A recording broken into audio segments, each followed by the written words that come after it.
بسم اللہ الرحمن الرحیم۔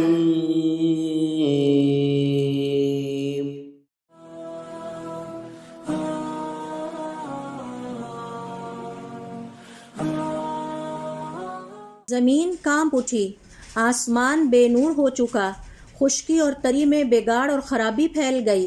ان ظالموں کے ظلم کے باعث جو اللہ تعالیٰ کی نافرمانی کر کے اپنے نفس کے ساتھ زیادتی کے مرتکب ہوتے ہیں اور آپس میں ایک دوسرے کے ساتھ بھی ظلم اور زیادتیاں کرتے ہیں۔ خیر کم ہو گئی، اللہ تعالیٰ کی نافرمانیوں اور ظالموں کے ظلم سے فضا پر ہو گئی، دن کی روشنی بے نور ہو گئی، رات کا سکون ختم ہو گیا، زندگی کا مزہ کرکرا ہو چکا۔ کرامن کاتبین نے اپنے رب کے پاس انسانوں کے گناہوں، ظلم اور زیادتی، فحاشی، بے حیائی، عریانی کی شکایات کے انبار لگا دیے۔ دل سخت ہونے لگے، آنکھوں سے آنسو نہیں بہتے، ایمان کمزور پڑنے لگے، اللہ کے کلام کا اثر ختم ہو گیا، خیر کا مددگار کوئی نہ رہا، شر پر سب متحد اور متفق ہو گئے اور تعاون کرنے لگے، خیر خواہ ساتھی ختم ہو گئے، نیک بھائی ملتے ہی نہیں۔ ایسا کیوں ہوا؟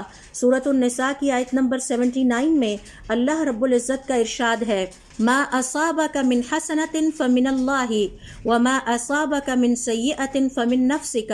اے بنی آدم، تجھے جو بھی فائدہ پہنچتا ہے وہ اللہ تعالیٰ کی طرف سے ہوتا ہے، اور جو نقصان پہنچتا ہے وہ تیرے ہی اعمال کا نتیجہ ہوتا ہے۔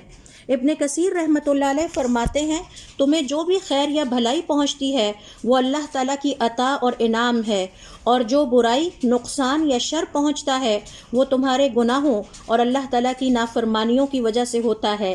امام سعدی رحمۃ اللہ علیہ فرماتے ہیں، برائی یا شر سے مراد یہاں قحط، بھوک، بیماریاں، غم، پریشانیاں، ہر طرح کے دکھ ہیں۔ آپ صلی اللہ علیہ وسلم سے سوال کیا گیا، بیماری کیا ہے؟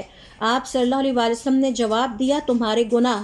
ایک اور روایت میں آپ صلی اللہ علیہ وسلم کا ارشاد ہے، بنی آدم کے پاؤں کا پھسلنا، اس کی رگ کا رگ پر چڑھنا، ٹھوکر لگنا، حتیٰ کہ کانٹے کے چبھنے کی تکلیف آنا بھی اس کے اپنے گناہوں کی وجہ سے ہوتا ہے، اور ابھی تو اللہ تعالیٰ بہت ساری نافرمانیوں اور گناہوں سے درگزر فرماتا ہے۔ ابن قیم الجوزیہ رحمۃ اللہ علیہ فرماتے ہیں، بسا اوقات بنی آدم اللہ تعالیٰ کی ایسی نافرمانیاں اور گناہ کر بیٹھتا ہے جن کا کفارہ اولاد کی پریشانی اور غم میں مبتلا ہو کر ادا کرتا ہے۔